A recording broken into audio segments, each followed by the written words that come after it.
Hello and very warm welcome to all of you once again. आज का हमारा topic है इलेक्ट्रॉनिक पेमेंट सिस्टम।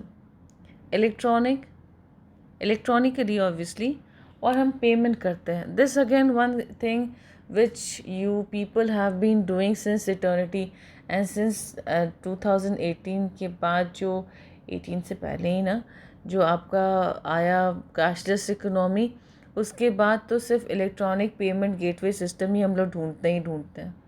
तो इसमें हम लोग इस वीडियो में बेसिकली जानना चाहेंगे, and also for the examination point of view of the students, we like to know what is exactly the electronic payment system, how it does it operate, and what are the various ways in which this can be done, right? So by first going by the definition, actually e-payment system is making transactions or paying for goods as well as services, goods के लिए भी, और जो श्रमिक योगदान कर रहे हैं, जो सर्विसेज प्रोवाइड कर रहे हैं, उनके लिए भी। जब हम वाया इलेक्ट्रॉनिक मीडियम पेमेंट करते हैं, ईदर थ्रू चेक और कैश और थ्रू वन और the other bank system, then it is called electronic payment system और ऑनलाइन पेमेंट सिस्टम। अभी के समय में क्या हो रहा है, इलेक्ट्रॉनिक पेमेंट सिस्टम का जो कॉन्सेप्ट है, specially after this, C if you go from the very beginning, कैसे होता है कि शुरू शुरू में ये ऑनलाइन वाला चीज़ आया, ऑनलाइन की पेमेंट होती थी, तो पेमेंट जो होता था वो लीगलाइज है कि नहीं लीगलाइज है। तो 2000 में क्या गया, आईटी लॉज आए, साइबर लॉज आए, तो उन्होंने क्या किया, जितने भी payments which is made via this internet, they legalise all the payments. अब ये सारे पेमेंट्स जो हैं लीगलाइज हैं, ठीक है। अब जब ये सारे लीगलाइज हो गए, तो धीरे धीरे इस पे काम बढ़ता चला गया। एक जगह से दूसरे जगह पैसे भेजने हो या ई कॉमर्स का काम हो, तो जो भी हो, ई कॉमर्स में क्या होता है, ई कॉमर्स में अगर आप कोई भी साइट खोलिए, तो सबसे पहले आता है कि जो भी आपको ख़रीदना है, you add to the card, you proceed to buy, and then they give you a lot of options that how do you want to purchase it. आप डेबिट कार्ड यूज़ करना चाहते हैं, आप क्रेडिट कार्ड यूज़ करना चाहते हैं, आप Paytm use करना चाहते हैं, you name it and they have it. There are plethora of various options which are available, जो आप उसमें से सिलेक्ट करके अपना पेमेंट कर सकते हैं। और ये पेमेंट इसलिए बढ़ता चला गया है क्योंकि इंटरनेट बेस्ड बैंकिंग बढ़ता चला गया है, टेक्नोलॉजी बढ़ता चला गया है। तो अभी इसको और इम्प्रूव करने की ज़रूरत है, क्योंकि पहले तो इसको लीगलाइज करना ज़रूरी था, लीगलाइज हो गया, अब ये हवाला नहीं है, ये लीगलाइज हो गया, ये अच्छे से चलने वाला चीज़ है। अच्छा, लीगलाइज हो गया तो अब ये बढ़ेगा। अब जो ई पेमेंट कॉन्सेप्ट है, ये फैसिलिटेट कर रहा है इलेक्ट्रॉनिक पेमेंट्स। अब आप कैशलेस करो, बेसिकली आया था ये कॉन्सेप्ट ऑफ ऑनलाइन पेमेंट की, आप कैशलेस इकोनॉमी बनाओ। और अभी के ज़माने में when the motive is of cashless economy, cashless, तो ये जो ई पेमेंट है वो बहुत इंपॉर्टेंट हो जाता है। अभी इट के बिकम्स वेरी बेनिफिशियल किस चीज़ में, पहले ज़्यादा क्लाइंट्स के पास पहुंच सकता है, ठीक है। अगर गांव में एक आदमी है और he wants to buy something, you imagine this lockdown, if this lockdown there is somebody who is एकदम stuck up in some report place and he has to make payment. मान लीजिए वहाँ पे तो अभी तो सब जगह में इंटरनेट का सुविधा है, there is mobile phone everywhere, then how will the person make payment via internet, no? तो वो इंटरनेट से भी अपना पेमेंट कर सकता है। ये it is more effective and efficient transaction, ठीक है।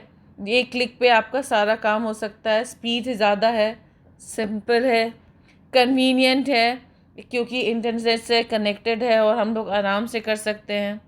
इसमें ट्रांजैक्शन कॉस्ट लो हो जाता है, टेक्नोलॉजी कॉस्ट भी लो हो जाते हैं। अब सिर्फ आप काम कर रहे हो, एक्सपेंसेस हो जाते हैं वो कंट्रोल हो जाते हैं। As a customers will always keep on checking the virtual account. मान लीजिए उसके डेबिट कार्ड में कितने पैसे हैं, क्रेडिट कार्ड में कितने पैसे, वो कंटिन्यूसली चेक करते रहते हैं, तो ज़्यादा एक्सपेंसेस नहीं जाते हैं। अभी के समय में they say that add payments to the website so that non technical person में implemented only minutes. Then payment gateways and payment providers offer highly effective security and anti-fraud tools to make transaction reliable. This is very important to understand. See, what I request you is try to make one payment. Don't make a payment, but if you think of making a payment, आप कुछ खोल के देखें, ठीक है। जब आप proceed to bye में जाते हैं तो उसके बाद आपको पेमेंट ऑप्शंस आता है। पेमेंट ऑप्शंस में आपके अलग अलग आते हैं। नेट बैंकिंग होगा, क्रेडिट कार्ड होगा, डेबिट कार्ड होगा, debit card with ATM pin होगा, पेटीएम होगा, और बहुत सारे ऑप्शंस आएंगे। जब ये सारे ऑप्शंस ख़त्म हो जाते हैं तो नीचे में दो अलग से आइकन आपको दिखाई देंगे। ये पेमेंट गेटवे सिस्टम के आइकन्स हैं। जैसे इसका एग्जांपल्स होता है आपका टेक प्रोसेस या बिल टैक्स, ये जो होता है, इन दोनों में से कोई भी, तो आपको एक को क्लिक करना है। जब आप उस पर क्लिक करोगे तो उसके बाद सारा चीज़ वापस से जो जो आपका पेमेंट जैसा जो आपका डिटेल्स वो लोग मांगेंगे आप उन्हें दे देते हैं और आपकी पेमेंट हो जाती है। तो पेमेंट कैसे हुआ, बेसिकली क्या हुआ, ऑर्गेनाइजेशन के पास जो उन्होंने सेल किया है या ऑर्गेनाइजेशन से जो उन्होंने ख़रीदा है, अभी हम जब पैसे प्रोवाइड कर रहे हैं तो हम पेमेंट गेटवे सिस्टम को प्रोवाइड कर रहे हैं। We are not providing to the organisation directly, ये पेमेंट गेटवे सिस्टम को हम प्रोवाइड कर रहे हैं। और पेमेंट गेटवे सिस्टम जो है वो अपना जो भी प्रोसेस है वो ऑर्गेनाइजेशन के पास पहुंचा दे रहा है। एक सिंपल सा एग्जांपल लें, मान लीजिए बिजली ऑफिस है। बिजली ऑफिस का काम क्या है, they suppose to provide electricity, done. अब now they have subletted the part of taking the print outs of the बिजली बिल। वो अभी उसको सबलेट कर दिया है, तो प्राइवेट का पार्टीज़ होती हैं जो आती हैं आपके घर पे और हाथों हाथ आपको बिल पकड़ा के जाती हैं, राइट। उसके बाद क्या होता है कि जब आप बिल पेमेंट करने जाते हैं, अगर आप ऑनलाइन बिल पेमेंट करते हैं तो क्या होता है कि आपको ढेर सारे ऑप्शंस मिले। ऑप्शंस में फिर बिल टैक्स और ये टैक्स प्रोसेस आया। अब ये बिल टैक्स और टैक्स प्रोसेस का क्या काम है कि उन लोगों का काम है देखने का कि what are the various other options of payment which are being available. वो एकदम स्ट्रॉन्ग सिक्योरिटी सिस्टम बनाती है कि पैसे इधर उधर ना जाएं, सीधा वो जो ऑर्गेनाइजेशन है वहीं पे जाएं। साथ ही साथ जो भी नया चीज़ें डेवलप हो रही हैं इन द पेमेंट, जो भी पेमेंट करने के तरीके में नए डेवलपमेंट हो रहे हैं, वो सारे चीज़ वो पेमेंट गेटवे सिस्टम अपने में इनकॉर्पोरेट करता है। इसमें आपके बिजली ऑफिस को दिमाग लगाने की कोई ज़रूरत नहीं है। All they have to do is generate electricity and do the work, that's it. जो चाहे बिजली बिल निकालने का काम हो, बिजली का पेमेंट करने का काम हो, उसका पूरा वेबसाइट मेंटेन करने का, वो जो जो पेमेंट वाला वेबसाइट पोर्शन मेंटेन करने का काम हो, सबका अलग अलग दिया हुआ है। तो ये आपका एक बेनिफिशियल पार्ट हो जाता है। और ये बहुत सारे एंटी फ्रॉड टूल्स भी प्रोवाइड कराते हैं। Now what are the various types of electronic electronic payment systems. जब आप various types of electronic payment systems देखेंगे तो पहला इसमें आता है एक क्रेडिट कार्ड। क्रेडिट कार्ड में दो टाइप के कार्ड होते हैं, एक होता है क्रेडिट कार्ड, एक होता है डेबिट कार्ड। अब जितने पैसे आपके अकाउंट में ऑलरेडी प्रोवाइडेड हैं, अगर आप उसको स्पेंड करते हैं then you are using your debit card.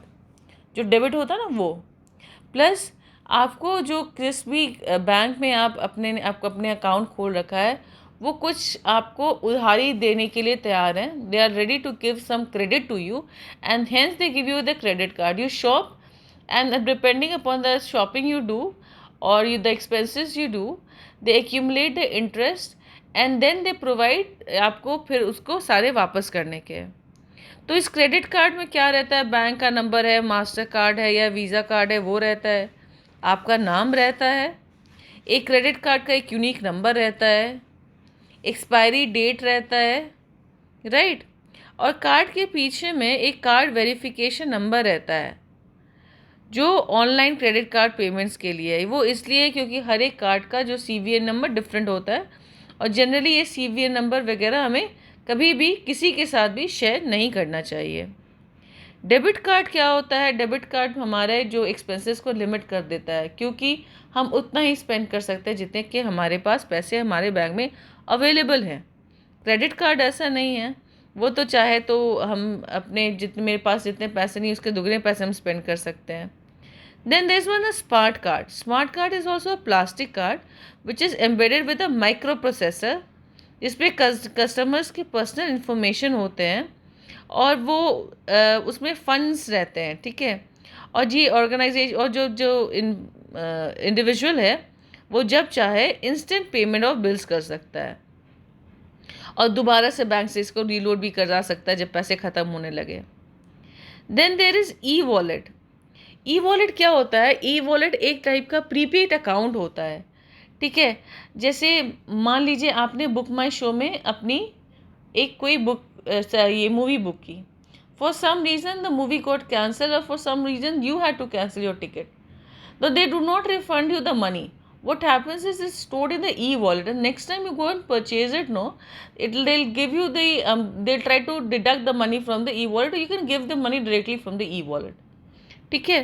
तो ई वॉलेट प्रोफाइल जो होता है तो वो ट्रांजेक्शन्स ईजी कर देता है। Then there is net banking.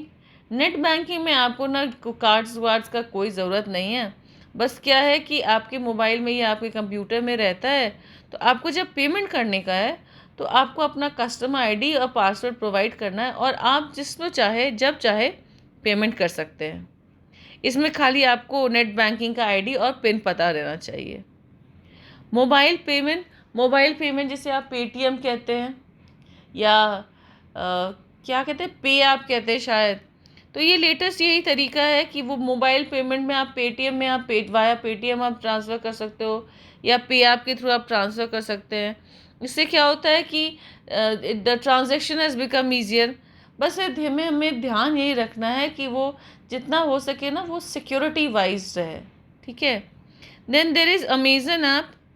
Amazon pay में भी वही होता है कि आप उसमें पेमेंट कर सकते हैं। स्मार्ट कार्ड्स हमने आपको बता दिया। इसके अलावा देर इज़ गूगल पे भी सारा चीज़ पेमेंट वाला, सारे ऐप्स लिंक्ड हैं, आप उससे पे कर सकते हैं। देर इज़ सैमसंग पे में भी सब चीज़ आप करके ऐड करके कर सकते हो। और हमारी सरकार ने एक भीम ऐप खोल रखा है। भीम ऐप में क्या होता है कि आपके पास जितने भी आपके अकाउंट्स हैं आप उसको लिंक कर दो उससे। उसके बाद क्या होता है कि जितने भी आपके जो भी मोबाइल के बिल के पेमेंट्स आपको करने हैं आप उसको भी लिंक कर दो, तो आपके पास डायरेक्टली मैसेज आ जाएगा कि ये फलाने अकाउंट से ऐसे ऐसे पेमेंट करना है, टाइम आ गया है। और जब बिल जनरेट होता है for the particular thing, they automatically intimate you. और उसके बाद जिस दिन रहता है उसका लास्ट डेट, उस दिन वो खुद से बैंक से वो लोग पैसे निकाल लेते हैं। तो ये भीम ऐप का है। गूगल पे का भी something like that, I don't know, they do not take the money without your permission, but बस बाकी सब में आपको चला जाता है। Now what is the infrastructure of EPS, infrastructure issues of EPS. देखिए बहुत कहने का तो बहुत आसान है कि भैया लॉज इम्प्लीमेंट हो गए, अब तो काम बहुत अच्छे से होगा, ये सारा लीगलाइज हो गया, सारा online transactions, there is smart card, there is debit card, there is this card and that card, and then now ATM we can take out money from any part of the world or whatever. But you imagine the kind of time it has taken to evolve, and the amount of fraudery that has been done over the course of time. इतना पैसा वो लोग निकाला है, जो frauds करते हैं, जो हैक करते हैं, उन्होंने इतने पैसे निकाले हैं, इतना गड़बड़ किया है। तो इंफ्रास्ट्रक्चर अगर स्ट्रॉन्ग रहे, सिक्योरिटी इश्यूज अगर नहीं आए, तो nothing like that, and people have been working on it. It's not that people have been not working on it, people have been tirelessly working on it, ठीक है। तो infrastructure implementation एक बहुत बड़ा चैलेंज हो जाता है, जहाँ पे क्योंकि जितने एथिकल आपके लोग होते हैं उतने अनएथिकल हैकर्स वगैरह भी होते हैं, जो जानबूझ के जितनी भी स्ट्रॉन्ग बनाई जाए वो फायरवॉल आपकी, उसको तोड़ने का लोग ढूंढ ही लेते हैं तरीका। तो ये successful implementation of the infrastructure is a very important task. Second, आपका जो इलेक्ट्रॉनिक पेमेंट जो अभी हो गया है ये नीड ऑफ द आवर है, ठीक है, लेकिन ये रिलायबल होना चाहिए और मेजॉरिटी ऑफ द पॉपुलेशन को पता होना चाहिए। India major being a rural sector, no, where people still go to the bank for instead of sign they do put a thumb impression, so they want to learn about the debit card, debit credit cards तो खैर they don't, but debit cards they do try to learn। तो उनमें वो awareness जगाना, उनको उसके बारे में एजुकेट करना, ऑनलाइन ट्रांजेक्शन के बारे में उनको एजुकेट करना is very important. Because you see इधर में लॉकडाउन ही हुआ ना, लॉकडाउन में भी जो सरकार ने क्या किया है कि सरकार ने दे हैव सेंड 500 और 1000 rupees to all the female accounts. तो these people, these poor people, these rural people who are not aware of this, how will they transact their amount, no? And they'll not even know. तो it is very important चीज़, जितना भी electronic जो payment system को effective बनाने के लिए majority of the population को उसके बारे में प्रॉपरली अवेयर कराया जाए. देन इलेक्ट्रॉनिक कम्युनिकेशन वहीं पे हो सकता है जहाँ कंप्यूटर नेटवर्क है. कभी कभी प्रॉब्लम ऐसी होती है which is one which I actually personally faced, कि एक अपने बच्चों का पेमेंट करना था एक स्टडी पोर्टल में. एक बार 11,000 चला गया. उसके बाद उस दिन बारिश हो रही थी एंड देयर वाज नेटवर्क में थोड़ा सा प्रॉब्लम था. दोबारा से बोला नहीं गया है मैम, और मेरे को मैसेज भी नहीं आया. I send the money again. जब बाद में जाके दोबारा से जाके उसका जब मेरे पास स्टेटमेंट आया, I saw 2 times 11,000 deducted. They never bothered to reply back. I call them up and they were like कि मैम नेक्स्ट ईयर में अब एडजस्ट कर लेना, बट नेक्स्ट ईयर में दोबारा पे कर देंगे, इस समय में हमारे पैसे वापस करो. तो क्या होता है कि अगर आपका इंटरनेट और मोबाइल नेटवर्क बहुत स्ट्रॉन्ग नहीं होता है तो ये इलेक्ट्रॉनिक पेमेंट्स में कभी कभी बहुत प्रॉब्लम हो जाती है. इन एडिशन जो बैंकिंग एक्टिविटीज जो भी होते हैं वो भी ऑटोमेटेड होते हैं. कभी कभी आप बैंक भी जाओ तो बोलते हैं कि सर्वर डाउन और काम नहीं हो पाता. तो एक प्री रिक्विजिटिव यही है इलेक्ट्रॉनिक पेमेंट सिस्टम के कि जो इंटरनेट है और जो मोबाइल नेटवर्क है वो एकदम बहुत स्ट्रॉन्ग होना चाहिए. कहीं भी इस कम्युनिकेशन इंफ्रास्ट्रक्चर में प्रॉब्लम नहीं होनी चाहिए. अब देखिए, जब हमारी तो डेवलपिंग कंट्री है, रूरल एरियाज़ में उतने बैंक्स नहीं हैं और उतने क्रिटिकल इंफ्रास्ट्रक्चर नहीं है, तो इलेक्ट्रॉनिक ट्रांसफ़र में तो ये प्रॉब्लम होती है.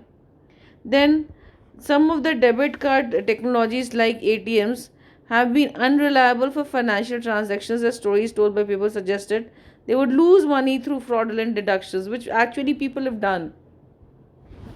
कि जो हम जैसे हमने आपको बताया है, जो अनएथिकल हैकर्स होते हैं वो एक्चुअली पता नहीं कैसे बट वो लोग आपके पैसे निकाल लेते हैं. ये telecommunication electricity is not available through out the country. ठीक है, तो जिससे नेगेटिविटी डेवलप होती है ई पेमेंट्स की.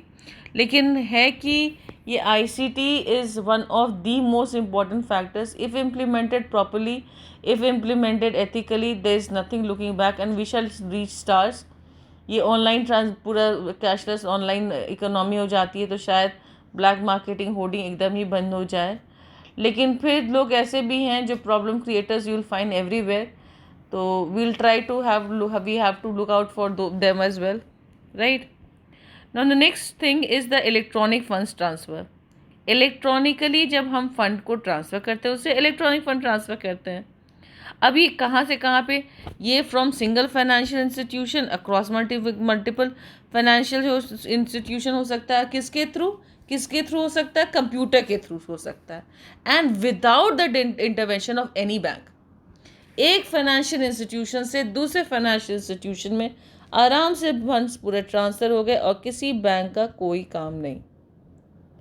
EFT transaction are known by number of names. ठीक है, यहाँ पे यूनाइटेड स्टेट्स में बोलते हैं इसे इलेक्ट्रॉनिक चेक्स और ई चेक्स बोलते हैं, वट. यहाँ टाइप्स होता है. The term covers a number of thing. पहले है फॉर एग्जांपल जो कार्ड होल्डर जो होते हैं, द कार्ड होल्डर से जब ट्रांजैक्शन इनिशिएट करते हैं using payment card such as credit card और डेबिट कार्ड. दूसरा होता है direct payment deposit by the payer. Third होता है direct debit payment for which the business debits for customers bank accounts for the payment of goods. एकदम सीधा आप customer के बैंक में अकाउंट में जा रहे हैं जो भी आप चीज़ खरीद रहे हैं उसके लिए. दूसरा वायर ट्रांसफ़र होता है, wire transfer for international banking sector such as SWIFT. Electronic bill transfer होता है जहाँ पेपर चेक और ईएफटी के थ्रू. इलेक्ट्रॉनिक ट्रांजेक्शन्स होते हैं जहाँ स्टोर्ड वैल्यू ऑफ मनी होता है पॉसिबली प्राइवेट करेंसी के थ्रू. ये सारे चीज़ें होते हैं जो ईएफटी में काम आते हैं. नाउ ईएफटीज़ क्या होता है? इलेक्ट्रॉनिक फंड ट्रांसफ़र क्या होते हैं? जब डायरेक्ट डेबिट ट्रांजेक्शन्स होते हैं, वायर ट्रांजेक्शन्स होते हैं, डायरेक्ट डिपॉजिट्स होते हैं, एटीएम विड्रॉल्स होते हैं, जब ऑनलाइन पेमेंट्स होते हैं, जहाँ भी इलेक्ट्रॉनिकली फंड्स का ट्रांसफ़र होता है तो हम उसे इलेक्ट्रॉनिक फंड ट्रांसफ़र कहते हैं. ठीक है. Then the types of EFT payments. पहला है direct deposit lets you electronically pay employees, कि आपके यहाँ एम्प्लॉयज़ काम कर रहे हैं तो बहुत जगह ऐसा होता है कि जो पेरोल पे एम्प्लॉयज़ काम कर रहे हैं उनके बैंक डिटेल्स आपके पास होते हैं, and at the end of the month, of the 10th of the month, the first of the month, what ever the company policy is, आप उनको डायरेक्टली उनके अकाउंट में पैसे भेज देते हो। तो अगर आप बैंक से डायरेक्टली एक ऑर्गेनाइजेशन से दूसरे उसके अकाउंट में गया और बीच में उस पर्सन बंदे का कोई काम नहीं हुआ, तो ये क्या हुआ, ये आपका पेरोल पे गया, it is electronic funds transfer. दूसरा, वायर ट्रांसफ़र्स जो होते हैं वो लार्ज पेमेंट में काम आते हैं ऑन अ बिल्डिंग और शिपमेंट। ATMs होते हैं, तो पहले ATMs में होते थे कि स्टेट बैंक के ATM से आप सिर्फ स्टेट बैंक के अकाउंट के पैसे निकाल सकते हो, HDFC के से HDFC, अब आप किसी से भी किसी के भी निकाल सकते हैं। Everything is interlinked, and what is it, the entire cash is being transferred electronically. Debit card जो होते हैं वो भी आपको EFT में हेल्प कर सकते हैं, क्योंकि आप अपने अकाउंट से लेके जितने पैसे चाहें पे कर सकते हैं। आप किसी शॉप में शॉपिंग करने जा रहे हैं, आप अपना डेबिट कार्ड देते हैं, वो डेबिट कार्ड आपका स्वैप करते हैं, then they ask you to put in a pin, you put in a pin, then there is acceptance, and then they you give you a small piece of paper accepting your bill, and the money has been transferred electronically to from your account to their account. Similarly, electronic checks होते हैं, then pay by phone systems होता है जहाँ bills और money transfer होते हैं, जो पे बाय फोन्स होते हैं, पेटीएम्स होते हैं वगैरह। देन पर्सनल कंप्यूटर्स में जो आपके जो इंटरनेट बैंकिंग हो जाते हैं, जहाँ आप बैंकिंग ट्रांजेक्शन्स डायरेक्टली कर सकते हैं बाय कंप्यूटर और by mobile device. If you are doing with your mobile device, you are strictly advised that you put a very strong lock screen, something, if you're using online banking on your phone. Then computer or mobile device ke through money can be transferred from one account to the other. This is all for the electronic payment gateway system, electronic payment system, and I hope I was clear. And if you did like my video, please put a thumbs up and do like my channel, subscribe to my channel, and press the bell icon बिल्कुल दबाना ना भूलें for the regular updates. Stay tuned, stay happy learning. Bye bye.